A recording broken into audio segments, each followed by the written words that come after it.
Nahawi sa baril ang pagresponde ng 2 pulis sa insidente ng pang-hold up sa barangay Commonwealth, Quezon City. Patay ang isa sa mga pulis at ang bumaril sa kanyang hold-upper.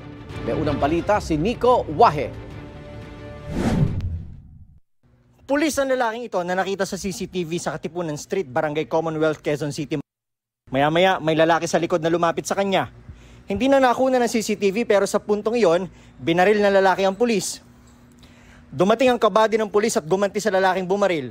Although meron na po siyang mga tama, naka-retaliate pa po or naka-fire back pa po itong ating pulis dito sa ating suspect. Tinulungan din naman po siya nung kanyang kabady na at matapos po yun ay naitakbo pa po ng ospital.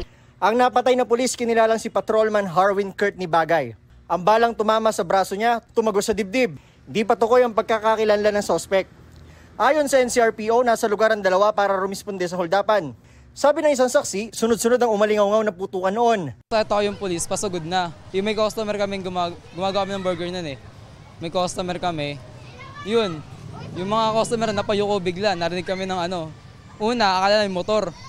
Pangalawa, sunod-sunod na yung potok ng baril. Sugutan ng food cart owner na hinold up ng lalaki, pati isang bystander na nabaril din.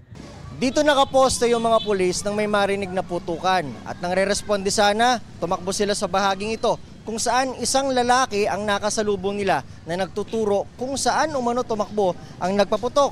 Pero ang nagturo, siya palang hold-upper at ang siya ring nagpaputok. Kaya pagtalikod ng pulis, ito rin ang bumaril sa kanya.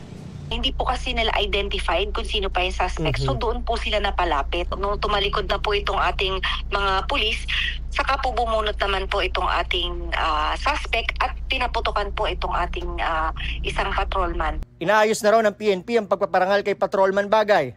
Ito ang unang balita, Nico Wahe, para sa GMA Integrated News. Igan, mauna ka sa mga balita, mag-subscribe na sa GMA Integrated News sa YouTube para sa iba't ibang ulat sa ating bansa.